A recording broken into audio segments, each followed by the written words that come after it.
Alright, so I know this video has been off for basically a month or two.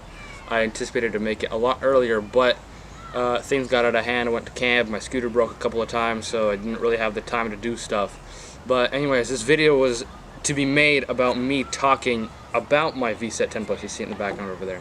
I did get it from Rev Rides in Washington, Vancouver, Washington. I got it before it was on sale. That's one point I gotta talk about. But first couple of things that I just wanted to get clear is I've been through 2 controllers so far. Okay, so I've had my scooter for a decent amount of time. I have on it close to 800 miles on it now. And when I first got it, I went to 26 miles speedometer, and the speed is off. It doesn't exactly have it correctly down. But at 26 miles, I broke my first controller. I contacted Rev Rides. They told me what the best thing I should do is whatever, and I followed those instructions. Got home, they sent me a new replacement controller, and from there it was okay until roughly 100 miles later. After that one, my second controller broke. Again, same exact issue. Front wheel spins perfectly fine. The rear wheel makes a thunking sound. Is not easy to spin. If you unplug your motor in the back, this is not recommendation. If you unplug it in the back, it'll freely spin, which means that your controller is dead. So, and just recently, I had my second controller in, and I was at camp. I was camping for 11 days, and roughly the 9th day, the controller broke on me.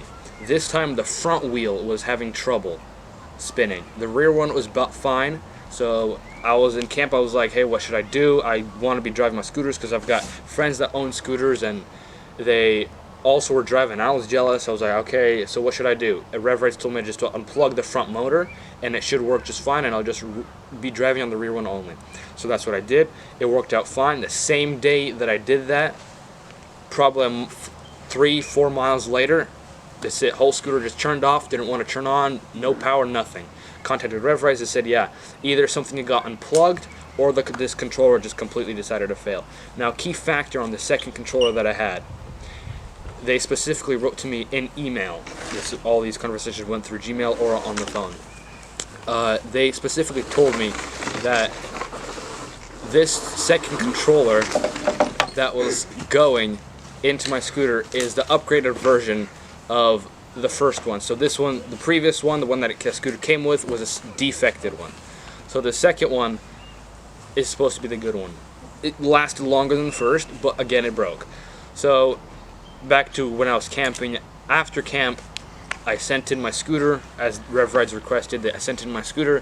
They told me the best thing for us to do is if you send this scooter in, and we will assess the problem, contact the manufacturer, and see what the best thing would be to do.